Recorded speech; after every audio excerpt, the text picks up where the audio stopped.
वास्तु बास करने योग्य, मकान बनाने योग्य। गोधर चारागाह भूमि। बलि यह एक प्रकार एक धार्मिक कर था। प्रजा को धार्मिक अवसरों पर कर देना पड़ता था। भोग प्रजा द्वारा राजा को प्रतिदिन उपभोग वाली वस्तु दी जाती थी, यानी खाने योग्य भोग दी जाती थी। उदग अस्थायी किसानों के ऊपर लगाया जाने वाला कर। ऊपरी अस्थायी किसानों के ऊपर लगाया जाने वाला कर। राजकर व्यापारी एवं शिल्पियों से लिया जाने वाला कर। अप्रदार धर्म यह एक भूमि होता था जो राज्य द्वारा विशेष व्यक्तियों को दान में दिया जाता था। दान प्राप्त कर्ता को अनवरत काल तक राजस्व मिलता था। इस भूमि को दूसरे को कोई उपयोग नहीं कर सकता। अच्छा नीति यह अस्थायी भूमि होता था। राज्य द्वारा जिसको भूमि दिया जाता था उसके बाद कभी भूमि नहीं लिया जाता था। इसे वंशानुगत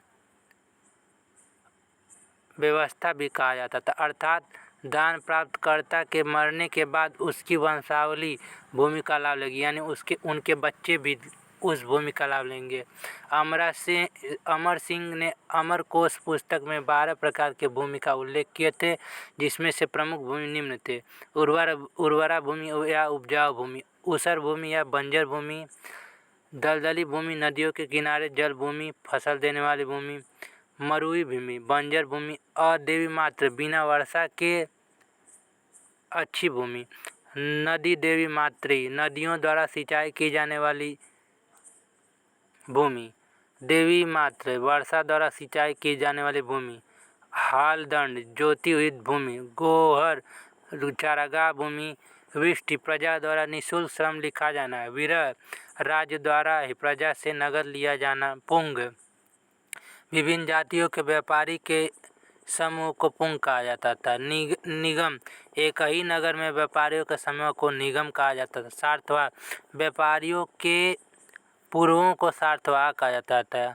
मुद्रा साक्ष्य से ज्ञात होता है कि निम्न स्थानों पर अलग अलग वस्तुओं का व्यापार होता था। मंदसौर, रेशमी बुनकर। नासिक, बुनकर रेशमी छोड़कर। विदिशा, हाथियों के दांत का व्यापार। उज्जैन, अनाज मंडी का व्यापार। मथुरा, आटा पीसने का वाले श्रमिक। इंदौर, तौलियों का समूह। गुप्त काल में सबसे बड़ा व्यवसाय वस्त्र उद्योग था, जबकि सबसे अधिक निर्माण गर्म मसालों का किया जाता था इस काल में। कालिदास के अनुसार गुप्त वंश का मुख्य फसल ईख तथा धान या, जबकि चीनी यात्री इतसिंह के अनुसार गुप्त वंश का मुख्य फसल गेहूं और चावल था। इसके बाद हम नेक्स्ट वीडियो में पढ़ेंगे। Thank you.